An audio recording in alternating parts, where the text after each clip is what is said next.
পাকিস্তানের তৈরি যুদ্ধবিমান জেফ-17 থান্ডার ব্লক 3 শুনলেই যেন এক রোমাঞ্চকর গল্পের শুরু হয়। যুদ্ধবিমান শব্দটা মাথায় এলেই চোখের সামনে ভেসে ওঠে সুপারসনিক গতি, আকাশে গর্জন করে উড়ে যাওয়া একটা মেশিন আর তার ভেতরে বসে থাকা এক সাহসী পাইলট। কিন্তু এই জেফ-17 থান্ডার ব্লক 3 কেবল একটা যুদ্ধবিমান নয়, এটা পাকিস্তানের গর্ব, চীনের সঙ্গে মিলেমিশে বানানো এক আধুনিক প্রযুক্তির বিষয়। এই বিমানের গল্প শুরু হয় 1999 সালের দিকে, যখন পাকিস্তান আর চীন মিলে ভাবল একটা নিজেদের তৈরি যুদ্ধবিমান বানাবে, যেন বিদেশি বিমানের ওপর নির্ভর করতে না হয়। অনেক হিসেব, নকশা, পরীক্ষা নিরীক্ষা করে তৈরি হলো জেফ-17 থান্ডার। প্রথমে এসেছিল ব্লক 1, তারপর ব্লক 2, আর এখন যে মডেলটা আলোচনার কেন্দ্রবিন্দু সেটা হলো ব্লক 3। জেফ-17 থান্ডার ব্লক 3 হচ্ছে এই সিরিজের সবচেয়ে উন্নত, সবচেয়ে স্মার্ট আর সবচেয়ে ভয়ঙ্কর মডেল। পাকিস্তানের ভাষায় একে বলা হয় গরিবের F-16, কিন্তু কেউ যেন ভুল না করে, কারণ এই বিমান এখন নিজের যোগ্যতায় দাঁড়িয়ে গেছে একেবারে বিশালদের কাতারে। এই নতুন ব্লক 3 ভার্সনটা আগেরগুলোর তুলনায় অনেক বেশি শক্তিশালী। প্রথমে বলি এর রাডারের কথা, কারণ একে বলা হচ্ছে এই বিমানের চোখ। ব্লক 3-তে রয়েছে AESA রাডার, মানে অ্যাক্টিভ ইলেকট্রনিক্যালি স্ক্যান্ড অ্যারে। এই রাডার এমনই আধুনিক যে আকাশে শত্রু আসার আগেই সে বুঝে ফেলে কে কোথায় আছে। এমনকি একসাথে অনেকগুলো টার্গেট ট্র্যাক করতেও পারে, আবার সেই সব টার্গেটকে একে একে ধ্বংস করতে পারে। এবার আসি এর অস্ত্রের কথায়, কারণ শুধু চোখ থাকলেই তো হবে না, দরকার সেই চোখে দেখা শত্রুকে ধ্বংস করার মতো শক্তিশালী হাত। থান্ডার ব্লক 3 বহন করতে পারে PL-15 নামে এক দুর্ধর্ষ মিসাইল। এটা হলো একটা বিয়ন্ড ভিজুয়াল রেঞ্জ মিসাইল, মানে চোখে না দেখেও শত্রুকে ধ্বংস করার ক্ষমতা রাখে।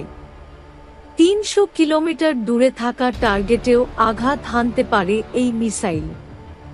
ভাবা যায়, বিমানের পাইলট তো তখন শুধু বসে বসে বোতাম টিপে দিবে, বাকিটা PL-15 নিজেই বুঝে নেবে। এর ককপিটেও এসেছে বিপুল পরিবর্তন। আগের ভার্সনগুলোতে ককপিট ছিল অনেকটা পুরনো স্টাইলের, কিন্তু ব্লক 3-তে এসেছে বড় স্ক্রিন, হেলমেট মাউন্টেড ডিসপ্লে, মানে পাইলট যেখানে তাকাবে সেখানেই নিশানা, গেম খেলার মতো। আবার আছে ফ্লাইবাইওয়ার সিস্টেম, যা বিমান চালানোকে আরও সহজ, সাবলীল করে তোলে। একটা সময় ছিল যখন পাকিস্তানকে F-16 কিনতে হতো যুক্তরাষ্ট্র থেকে, কিন্তু এখন তাদের নিজের তৈরি জেফ-17 আছে, যা নিজেদের প্রয়োজন অনুযায়ী কাস্টমাইজ করা যায়। আবার এই বিমান অনেক সস্তা, রক্ষণাবেক্ষণও সহজ। তাই যারা উন্নত প্রযুক্তির যুদ্ধবিমান চায় কিন্তু বাজেট কম, তাদের জন্য এটা এক আদর্শ পছন্দ। আরেকটা মজার তথ্য বলি, এই জেফ-17 থান্ডার ব্লক 3 শুধু পাকিস্তানেই সীমাবদ্ধ না। মিয়ানমার, নাইজেরিয়া, আজারবাইজান, এমনকি মালয়েশিয়াও এর প্রতি আগ্রহ দেখিয়েছে।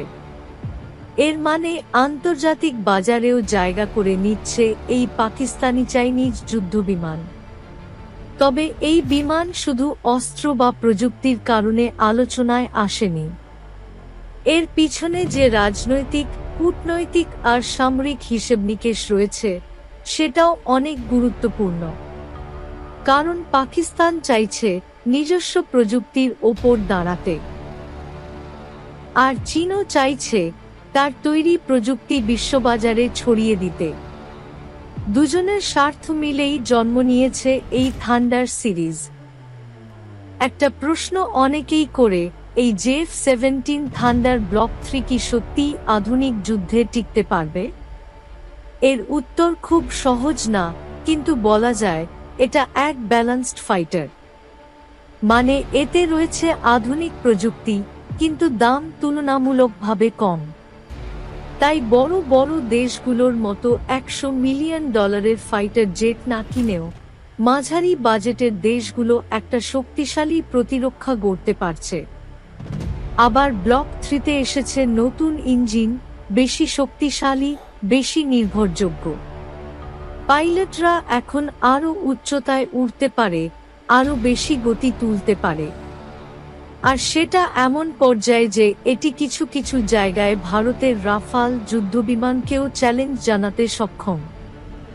সব মিলিয়ে JF-17 থান্ডার ব্লক 3 শুধু পাকিস্তানের গর্ব নয়, এটি হচ্ছে এক নতুন যুগের প্রতীক, যেখানে দেশগুলো নিজেদের প্রযুক্তি নিয়ে এগিয়ে যেতে চায়, অন্যের উপর নির্ভর না করে। এটা দেখায় সঠিক পরিকল্পনা আর বন্ধুত্বপূর্ণ সহযোগিতায় কিভাবে একটা উন্নয়নশীল দেশও তৈরি করতে পারে বিশ্বমানের যুদ্ধবিমান। তো বন্ধুরা, JF-17 থান্ডার ব্লক 3 এর এই চমৎকার যাত্রাপথ শুনে কেমন লাগলো? মনে রাখো, এটা কেবল একটা বিমানের গল্প না, এটা এক স্বপ্নের গল্প, সাহস আর কৌশলের গল্প, আর সেই সঙ্গে আধুনিক যুদ্ধবিশ্বে একটা নতুন নাম জানান দেওয়ার গল্প।